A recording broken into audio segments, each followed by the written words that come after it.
What's up, Knights? We're the Game Day TV crew back to give you more sports news from around FHN. That's right, we've got it all today. From a look back at an inspiring boys soccer story to a deep dive into the life and struggles of our Knightline dance team. Catch all that and more in this month's episode of Game Day TV.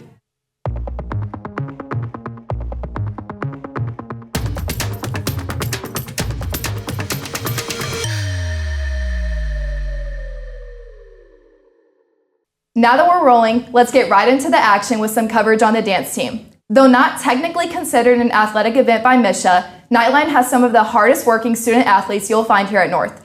Let's check out this in-depth video by me, everyone's favorite sports journalist, Elisabeth Miller. Our Knightline dance team has been trying to rebuild over the past few years. However, this hasn't been an easy process due to a variety of reasons. One of those reasons is mental health. According to the Center for Health and Performing Arts, 1 in 5 dancers had at least moderate symptoms of either depression, generalized anxiety disorder, or eating disorders. I think that it's definitely very hard because most of the time as a dancer, you're constantly staring at yourself in the mirror, so body image becomes like a huge deal. But like as a young kid, a lot of dancers have eating disorders. It's definitely hard, especially just like having a positive body image, because when you're dancing, you're constantly looking in a mirror and being by your peers who might have a different look than you do in the mirror. Mental health of the dancers isn't the only obstacle that makes rebuilding the team difficult. Many dancers feel as though there's an underappreciation of the dance world. To many, dance isn't considered a sport in high school or college. To dancers, though, they feel as though the work they are doing is just as much as any other sport out there.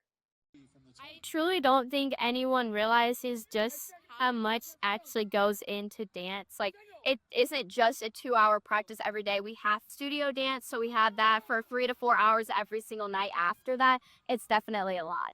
Sure, I definitely think it's underappreciated with the amount of work and how long practices are and how much like work you put in outside of just regular scheduled practices. The way we're moving our body and the way we like scrape and scratch our body is way different than any other sport. With a different sport, you're often doing you're repeating that action. And when you're doing the same dance, you're also repeating the action, but you're doing different styles. Maybe doing jazz or hip hop or pom. And so your mind has to say, I'm doing this style, so I have to move my body differently in this way. And then there has to be a recovery period too, with stretching and cool down and rest and nutrition and water and all that kind of stuff.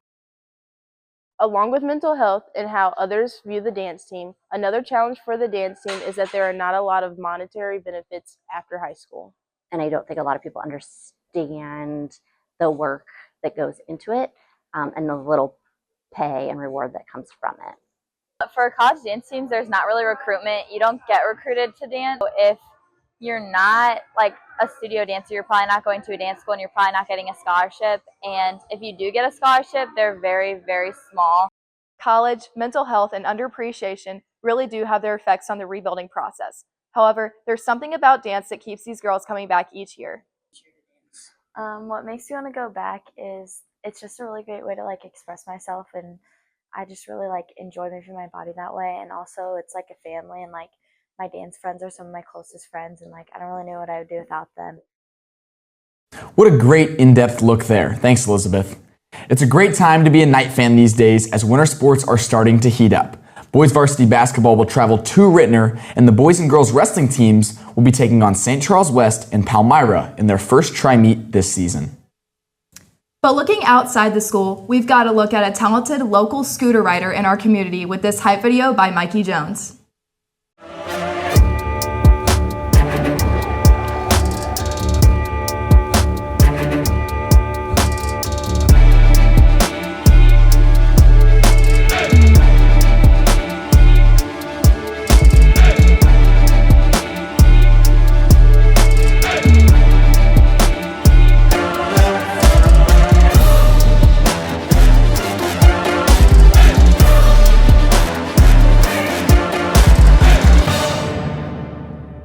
That was awesome. Always nice to highlight some athletes at our school that don't compete in our traditional sports. Back to our usual programming though, with this in-depth interview with our girls basketball star, Morgan Smith. Thanks for that, guys. Now we're here in the studio with girls basketball star Morgan Smith. Morgan, why don't you introduce yourself to the people? Hi guys, I'm Morgan. I'm a senior. I'm a point guard, and I've been on varsity for 4 years. Wow, that's a long time. A very long time. So tell us, in these 4 years, you have a lot of experience. What's something this season specifically that the fans should be looking out for? Yeah, I think this season is definitely going to be a lot different for us. I know in the past, like my freshman and sophomore year, we had some height, but it, no offense, was not like super talented height. And so I think this year we have a lot of very talented girls and we all are super close. So I think it's just going to be a season that will change how people view girls basketball. Wow, that's a powerful statement there. So looking ahead at the season, what's a successful record, a successful ending point? Where does girls basketball end up and feel like they won the season? Yeah, for sure. So a big thing for us is we are in one of the hardest conferences in the state, and so I think even just getting a couple wins out of that, not placing last in the conference would be a win for us. And then a goal every year for us is to hit 500, so at least in half of our games. And I think this year that's definitely achievable. I think we can even do better than that. So, yeah. So with you guys are going to have a good record. You have good, talented, tall players. How do you guys bring in the attendance? You want people to come to your games. What does that excitement look like? Why should people come out? Yeah, so I think for any sport, I think when people come out and support, it just makes you play better. And so I know in the past, girls basketball hasn't been something that is looked on as a good team. And I think this year, games will be a lot closer and they'll be a lot more enjoyable for people to come watch. So yeah, I think it just is such a fun environment, and basketball is just such a fun sport to be a part of. No, I definitely understand. The fan support means a lot to players. 100%. I felt that on the football field this year. But talk to me, last thing, about your sisters on the team, that bond. How does that help you guys win games? Yeah, so especially our seniors, those are my best friends. A lot of us have been on the same team for, I don't even know, a couple of us since 3rd grade. And so I think just trying to finish out our last year, we know that the seniors in the past, it's kind of had some senioritis. And so I think that we're just trying to avoid all that, and we're all just so close, and it's such a great group, better than it's ever been. And so I think we can use that to our advantage this year just to kind of connect and just be better than it's been in the past.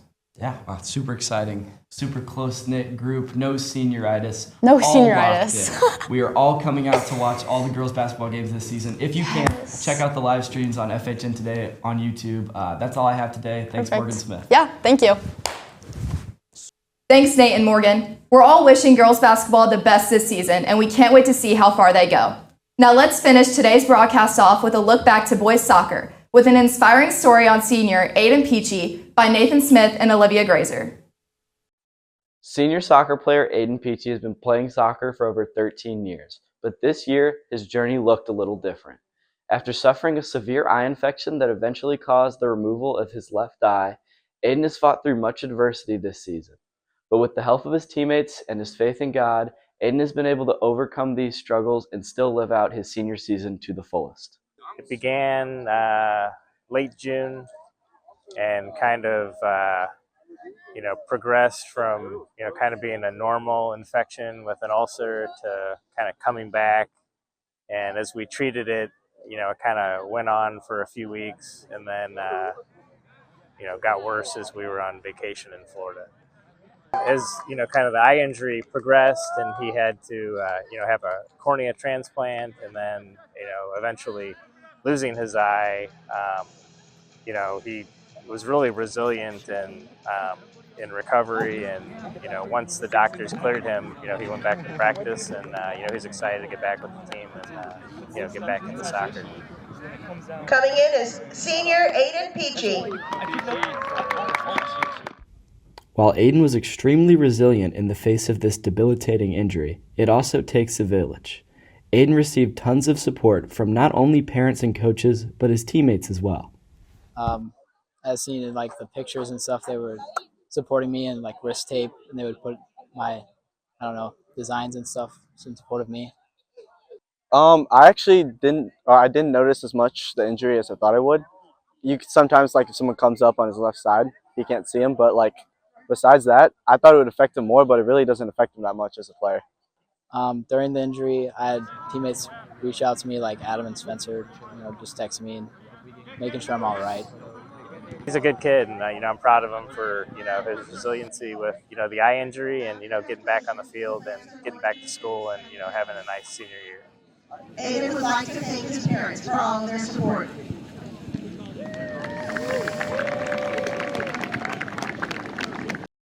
Thanks so much for tuning in to Game Day TV today. We hope you're all ready to cheer on this month's games here at the Castle, and we'll see you next month. I'm Kane Manfull. And I'm Elisabeth Miller, signing off.